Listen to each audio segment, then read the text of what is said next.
वडकबाळ ग्रामस्थांनी प्रवासी तरुणीला बदडले. विजयपूर सोलापूर राष्ट्रीय महामार्गावर सीना नदीकाठी वसलेले वडकबाळ हे एक प्रमुख गाव.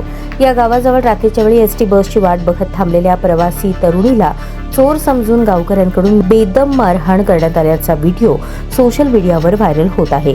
याबाबत मंद्रुप पोलीस ठाण्याचे PSI राजकुमार डांगे यांच्याशी संपर्क साधून माहिती घेतली असता सदर तरुणी चोर नसून एक प्रवासी आहे.